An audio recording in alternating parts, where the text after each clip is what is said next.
신사참배를 반대하다가 일제 경찰에 붙잡혀서 옥고를 치르며 고문을 당하고 순교했습니다. 일제 치하에 고난당하던 한국교회와 순교자들의 이야기를 다룬 영화들이 많이 있습니다. 그런 영화에는 그리스도인들을 취조하는 악질 형사들이 단골로 나옵니다. 아주 멋진 고문을 하죠. 회유도 합니다. 그렇지만 끝까지 신앙을 포기하지 않는 성도들을 보면서 탄식처럼 내뱉는 그러한 대사가 하나 있습니다. 그것은 지독한 예수쟁이들. 그렇죠? 여러분 들어보셨어요? 이 지독한 예수쟁이들, 그렇습니다. 지독하다는 말. 이 지독하다는 말은 성격이나 태도가 앙칼지고 모질다는 뜻입니다. 비방하는 말이죠. 못돼도 한참 못됐다는 뜻입니다. 그러나 이 지독한 예수쟁이라고 하는 말은 고난을 당하는 그리스도인들의 편에서는 일제 경찰의 입을 통해 듣는 믿음의 고백이었을 것입니다. 끝까지 포기할 수 없는 예수 그리스도. 시대는 다르지만 초대교회 현장에서도 그런 일들이 있었습니다. 예수님이 승천하시고 복음이 온 세상에 퍼져나가며 교회는 박해를 받기 시작했습니다. 초대교회가 겪은 대표적인 박해는 로마 제국으로부터의 박해였습니다. 로마는 황제 숭배를 국가의 정책으로 삼았습니다. 제국을 넓혀가며 다양한 민족과 종교를 하나로 아우르기 위한 정치적인 방편이었습니다. 황제를 주님으로만 고백한다면 다른 것은 너그럽게 수용해 주었습니다. 다른 모든 종교들이 로마의 정책을 따랐습니다. 자신들이 섬기고 있는 우상에 또 하나의 신을 더한들 아무런 문제가 될 수 없었기 때문입니다. 그러나 우리 기독교는 달랐습니다. 주는 그리스도시요 살아계신 하나님의 아들이십니다. 예수님만이 주님이시고 예수님만이 영광 받으실 하나님이시라고 하는 이 고백을 포기할 수 없었습니다. 이로 인해서 기독교는 끔찍한 박해를 받았습니다. 재산을 빼앗기고 마을에서 쫓겨났습니다. 옥에 갇혀 온갖 고문을 당하고 산채로 나무 기둥에 매달려서 화형에 처해지거나 산채로 원형 경기장 맹수들의 밥으로 던져지기도 했습니다. 그런데도 그리스도인들은 예수님을 향한 신앙 고백, 나의 주, 나의 하나님이시라는 이 고백을 포기하지 않았습니다. 초대교회 성도들의 신앙 고백은 오늘 우리처럼 편안한 상황 속에서 나온 것이 아닙니다. 자신의 목숨을 노리는 세상 권력의 박해 앞에서 끝까지 포기하지 않는 지독한 믿음의 결과로 나온 것입니다. 초대교회 성도들의 고난을 생각할 때마다 마음이 저려옵니다. 끝까지 주님을 포기하지 않았던 그 정금 같은 믿음을 생각하면 눈물이 납니다. 그 순교신앙의 중심에 오늘의 신앙 고백이 있습니다. 하늘에 오르사 전능하신 하나님 우편에 앉아 계시다가 오늘 읽은 본문은 예수님의 승천 사건을 기록하고 있습니다. 사도행전 1장 9절입니다. 이 말씀을 마치시고 그들이 보는 데서 올려가시니 구름이 그를 가리어 보이지 않게 하더라. 아멘. 이 말씀을 그대로 읽으면 예수님이 구름 속으로 사라지신 것처럼 읽혀집니다. 그러나 이 구절의 구름이라고 하는 단어는 하나님의 인재와 영광을 상징하는 매개체로서의 구름입니다. 출애굽기 40장을 보게 되면 광야 성막을 완성했을 때 하나님의 영광이 구름처럼 성막 위에 임했습니다. 열왕기상 8장에도 솔로몬이 성전을 완공하고 언약궤를 지성소에 안치했을 때 하나님의 영광이 구름의 형상으로 그 성전에 임했습니다. 이처럼 승천하시던 예수님을 구름이 가리웠다는 말은 하늘의 구름이 아니라 하나님의 영광을 상징하는 구름입니다. 예수님은 하나님의 영광에 가려져 하나님 아버지가 계신 영광스러운 보좌로 옮겨지셨다는 뜻입니다. 그렇다면 하늘에 오르사 전능하신 하나님 우편에 앉아 계시다가 이 고백이 초대교회 성도들의 순교신앙을 가능케 할 수 있었던 이유는 무엇입니까? 첫째로 초대교회 성도들은 예수님이 언제나 살아계셔서 온 세상을 다스리시는 하나님이심을 믿었습니다.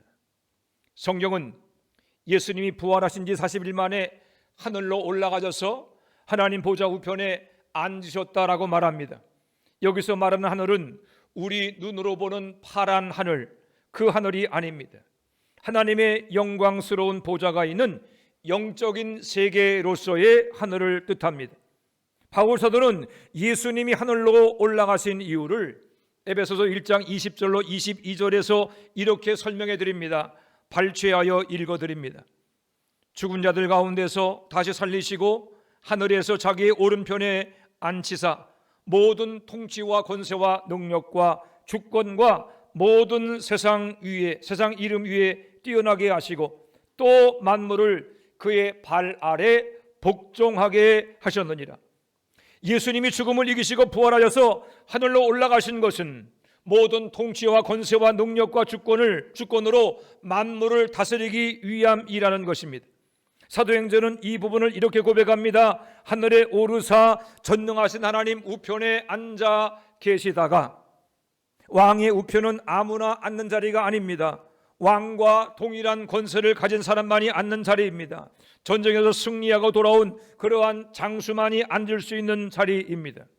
그러므로 예수님이 하나님 보좌 우편에 앉으셨다고 하는 것은 예수님이 영원히 살아계시며 온 세상을 다스리시는 승리의 왕이시라는 뜻입니다. 이 고백이 초대교회 성도들에게 왜 그토록 중요했을까요? 그들의 눈앞에 보이는 것은 로마 황제의 권세였습니다. 황제가 높은 보좌에 앉아서 세상을 다스리고 있었습니다. 자신을 주님으로 섬기라고 강요하고 있습니다. 많은 사람들은 로마 황제가 영원히 승리할 것처럼 생각했습니다. 반면에 교회는 핍박을 당하고 있었습니다. 성도들은 옥에 갇히고 고문을 당하고 죽임을 당하고 있었습니다. 세상 사람들의 눈에는 로마 황제가 이기는 것처럼 보였습니다. 그러나 초대교회 성도들은 보이는 세상보다 보이지 않는 하나님의 나라를 더 믿었습니다. 히브리서 11장 27절은 보이는 애굽 왕보다 보이지 않는 하나님을 믿고 인내하며 승리한 모세의 신앙을 이렇게 설명합니다. 보이지 아니하는 자를 보는 것 같이 하여 참았으며, 보이지 아니하는 자를 보는 것 같이 하여 참았으며, 모세의 믿음은 곧이어 나오는 모든 믿음의 위인들을 대변하고 있습니다. 초대교회 성도들은 보이지 않는 주님을 보는 것처럼 믿었습니다. 세상 사람들의 눈에는 로마 황제밖에 보이지 않았지만 성도들의 눈에는 하나님 보좌 우편에 앉은 온 세계를 다스리고 계신 예수님이 보였습니다. 세상 사람들은 교회가 무너지는 것처럼 보았지만 성도들은 고난 중에도 마침내 승리하실 예수님의 권세와 능력과 영광을 보았습니다.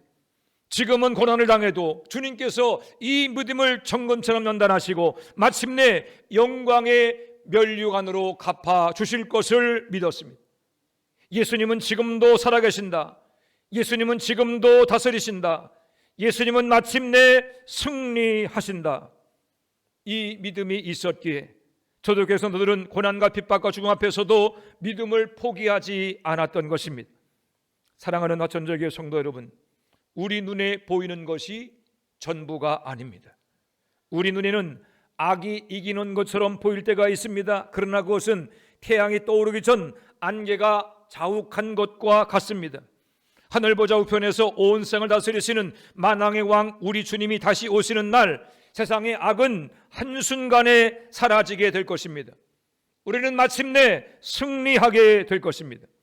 그러므로 끝까지 믿음을 붙드시기 바랍니다. 믿음의 주에 온전히 가시는 예수님을 바라보시기 바랍니다. 눈에 보이는 현실이 아니라 하나님 보좌 우편에서 지금도 살아 역사하시는 예수님을 바라보며 날마다 승리하는 여러분들이 되시기를 바랍니다. 두 번째로 초대교회 성도들은 언제나 살아계신 예수님이 하늘 보좌 우편에서 우리를 위해서 중보하고 계심을 믿었습니다. 하늘에 오르신 예수님이 지금 그곳에서 무엇을 하고 계십니까? 세상을 다스리시는 왕으로만 계시는 것이 아니라 영원한 대제사장으로서 우리를 위해 중보하고 계십니다. 우리 다 같이 히브리서 7장 25절 말씀을 찾아보겠습니다. 히브리서 7장 25절입니다. 히브리서 7장 25절 말씀 함께 읽습니다. 시작. 그러므로 자기를 힘입어 하나님께 나아가는 자들을 온전히 구원하실 수 있으니 이는 그가 항상 살아계셔서 그들을 위하여 간구하심이라. 아멘. 성경은 말합니다. 이는 그가 항상 살아계셔서 그들을 위하여 간구하심이라. 아멘. 예수님이 항상 살아계셔서 이 땅에 있는 모든 성도 우리를 위해서 지금도 간구하고 계신다라고 성경은 말씀하고 있습니다. 항상 살아계셔서 간구하심이라. 이 말의 뜻은 단 한순간도 끊어짐이 없다는 뜻입니다. 이스라엘 백성들을 대신해서 하나님께 중보하던 대제사장이 있었지만 인간으로서 대제사장의 사역은 한계가 있었습니다. 한순간도 끊어짐이 없는 사역을 할 수 없었습니다. 육체의 한계, 죽음이라는 한계에 부딪히면 백성들을 위한 중보 사역도 끊어질 수밖에 없었습니다. 하지만 영원한 대제사장이신 예수님은 항상 살아계셔서 우리를 위해서 간구하고 계십니다. 단 한순간도 우리를 위한 간구에 끊어짐이 없습니다. 우리는 주님을 믿는다고 하지만 지칠 때가 있습니다. 기도하다 낙심할 때도 있습니다. 믿음이 흔들리고 그리고 무너질 때도 있습니다. 그러나 우리를 향한 주님의 기도는 단 한순간도 멈추지 않습니다. 우리가 잠들어 있을 때도, 질병으로 고통을 당하며 고난 중에 눈물을 흘릴 때도 주님은 하늘 보좌 우편에서 우리를 위해서 끊임없이 기도하고 계십니다. 육신의 부모가 그 자녀를 잊을지 몰라도 예수님은 자녀된 우리를 결코 잊지 않으십니다. 세상은 우리를 버릴지 몰라도 하나님은 한 번 택한 우리를 영원히 버리지 않으십니다. 우리의 완전한 구원을 위해서 단 한순간도 쉬지 않고 간구하고 계십니다. 그러므로 성도는 망하지 않습니다. 성도는 넘어질 수 있어도 아주 쓰러지지 않습니다. 왜 그렇습니까? 우리의 뒤에는 우리를 붙들고 계시는 우리 예수님의 완전한 중보가 있기 때문입니다. 초대교회 성도들은 이것을 믿었습니다. 옥에 갇혀도, 재산을 빼앗기고 고문을 당해도, 맹수에게 던져지고 산채로 화형을 당해도 주님은 지금도 우리를 위해서 간구하고 계신다. 영원히 살아계셔서 중보하시는 예수님을 믿었기에 세상이 감당하지 못하는 믿음의 사람으로 끝까지 믿음을 지킬 수 있었던 것입니다. 사랑하는 성도 여러분, 우리에게 이 예수님이 계십니다. 오늘도 하늘 보좌 우편에서 우리를 위해서 끊임없이 간구하고 계시는 예수님이 계십니다. 그러므로 낙심하지 마십시오. 포기하지 마십시오. 낙심과 절망 중에 쓰러지지 마십시오. 예수님은 하늘 보좌 우편에서 중보의 기도로, 끊임없는 기도로 여러분을 붙들고 계십니다. 바라기는 한순간도 끊임없이 중보 기도 드리시는 예수님 때문에 완전하고 완벽한 승리할 것을 믿으시고 세상의 환난과 역경 앞에 언제나 담대한 성도들 되시기를 주님의 이름으로 축원해 드립니다. 세 번째로 초대교회 성도들은 승천하신 예수님이 성령으로 지금도 함께하고 계심을 믿었습니다. 우리 다 같이 사도행전 1장 8절을 암송해 보도록 하겠습니다. 오직 성령이, 다 아시죠? 암송합니다. 시작. 오직 성령이 너에게 임하시면 너희가 권능을 받고 예루살렘과 온 유대와 사마리아와 땅까지 이르러 내 증인이 되리라 하시니라. 아멘. 오늘 본문에서 예수님은 승천하시기 전에 성령을 보내주실 것과 그 능력으로 제자들이 복음의 증인될 것이라고 말씀해 주셨습니다. 예수님은 요한복음 16장 7절에서도 비슷한 약속을 해 주셨습니다. 요한복음 16장 7절을 찾아보겠습니다. 요한복음 16장 7절 말씀.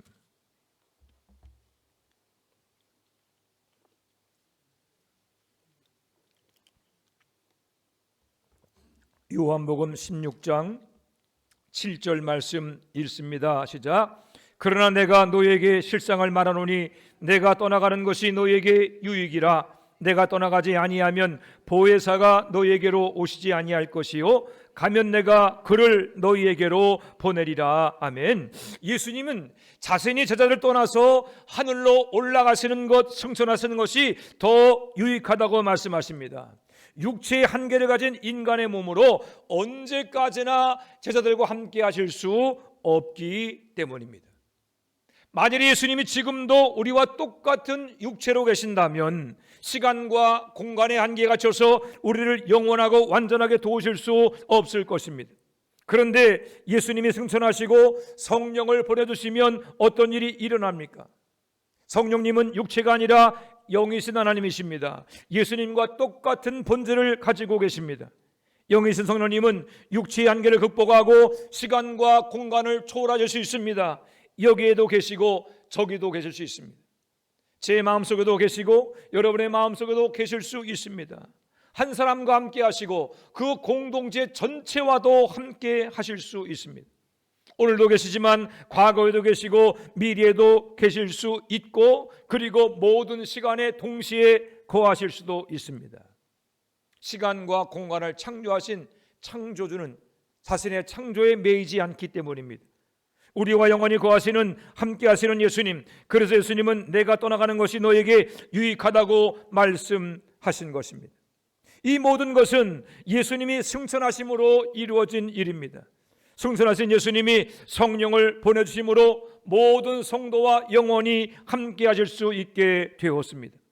성령님은 지금도 우리 가운데 역사하시는 하나님이십니다. 우리 안에 거하시며 우리를 붙드시고 깨닫게 하시고 죄와 싸우게 하시고 끝까지 믿음을 지켜나가게 하십니다.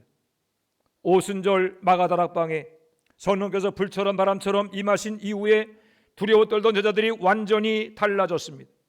문을 걸어 잠그고 숨어있던 사람들이 거리에 뛰쳐나가 복음을 전했습니다. 죽음을 두려워하던 사람들이 예수님을 위해서 자기 생명을 내어놓는 증인이 되었습니다. 왜 그렇습니까? 성령께서 그들 가운데 임하셨기 때문입니다. 성령은 겁쟁이를 담대한 사람으로 바꾸어 주십니다. 두려움에 묶인 사람을 믿음의 사람으로 바꾸어 주십니다. 세상을 사랑하던 사람을 하나님 나라를 위해 사는 사람으로 바꾸어 주십니다. 오늘은 성령 강림절입니다. 시대와 지역과 고난의 파도를 넘어 영원한 생명의 복음이 오늘 우리에게까지 전해진 것은 성령의 역사하심 때문입니다. 성령의 거룩한 바람을 타고 117년 전 산골 오지였던 화천당까지 복음이 전해지므로 이곳에 주님의 몸된 화천제일교회가 세워지게 된 것입니다. 그리고 오늘은 존 웨슬리 회심 288주년 기념주일이기도 합니다.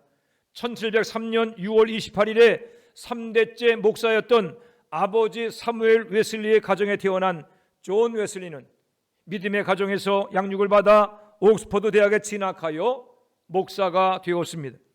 그는 젊어서부터 규칙적으로 성경을 읽고 기도하는 일에 열심을 내었습니다. 주변 사람들이 그를 규칙쟁이라고 조롱할 만큼 열심히 신앙생활했습니다. 그러나 그 열심과 달리 웨슬리의 마음속에는 확신과 능력이 없었습니다. 나름대로 열심을 가지고 1735년 10월 미국 조지아주에 선교사로 떠났으나 선교에 실패하고 2년 만에 다시금 영국으로 돌아와서 그리고 낙심에 빠져 있게 되었습니다.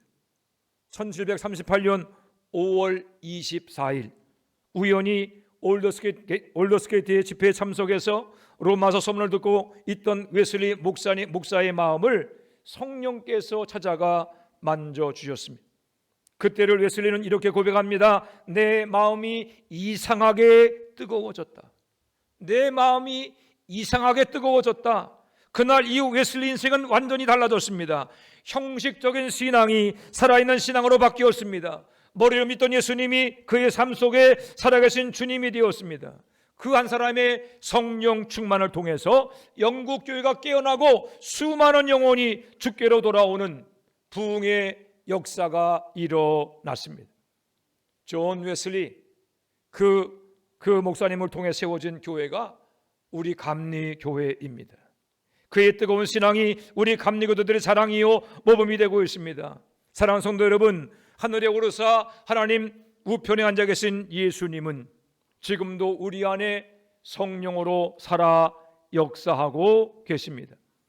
초대교회에 임하셨던 성령, 1738년 5월 24일 웨슬리의 마음을 뜨겁게 하셨던 성령께서 288년의 세월을 넘어 2026년 5월 24일 오늘 예배에 참석한 우리와 함께 하시고 우리 모두의 마음을 뜨겁게 만져주고 계십니다. 주님을 따라가는 신앙생활은 우리의 힘과 능력으로 불가능합니다.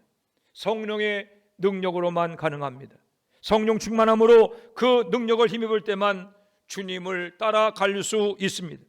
그리스도인이란 성령의 능력으로 살아가는 존재입니다. 성령이 임하시면 기도가 살아납니다. 성령이 임하시면 예배가 살아납니다. 성령이 임하시면 죽었던 심령이 깨어납니다. 성령이 임하시면 교회가 살아납니다. 예수님은 구하는 자에게 성령을 주신다고 말씀하셨습니다. 그러므로 사랑하는 성도 여러분, 성령을 사모하시기 바랍니다. 성령 충만을 구하시기 바랍니다. 성령께서 우리와 함께 하시기에 우리는 끝까지 믿음을 지키게 될 것입니다. 성령께서 우리와 함께 하시기에 우리는 세상을 이기고 승리하게 될 것입니다. 바라기는 이 마지막 시대에 성령의 능력을 힘입어 가정을 구원하고 이웃과 친지를 구원하며 이 화천 땅에 예수 복음 부흥의 새 시대를 열어가는 모든 성도가 되시기를 우리 주님의 이름으로 축원해 드립니다. 기도하겠습니다. 하나님 은혜와 사랑을 감사합니다. 저희를 사랑하시고 예수 믿어 구원받게 하시며 주의 자녀 살게 하심을 인하여 감사를 드립니다. 성령 강림절이며 좋은 뇌슬 외심 288주년 맞는 이 기념 주일에 성령이여 우리 가운데 임재하여 주시옵소서. 두려워 떨던 제자들이 성령 충만함으로 목숨 걸고 복음을 증거하며 그리스도의 증인으로 살았던 것처럼 우리 또한 그렇게 살기를 원합니다. 주님께 붙들려 살기를 원합니다. 성령 충만하여 악한 마귀와 싸워 승리하는 능력 있는 그리스도로 살기를 원합니다. 아버지 하나님, 주님께서 하늘 보좌 우편에서 우리를 위해서 끊임없이 중보하심을 우리가 믿게 하시고 그 든든한 중보의 능력을 힘입어 하나님 날마다 말씀에 순종하며 하나님을 기쁘시게 하며 영광 누리는 살아있는 그리스도로 살아갈수록 도우시고 인도하여 주시옵소서. 그리함으로 이 마지막 시대에 성령의 능력을 힘입어 가정을 구원하고 이웃과 친지를 구원하며 화천 땅에 예수 복음 부흥의 새 시대를 열어가는 우리 화천제일교회와 모든 성도 되게 하여 주옵소서. 감사드리며 예수님의 이름으로 기도해 싸움나이다. 아멘.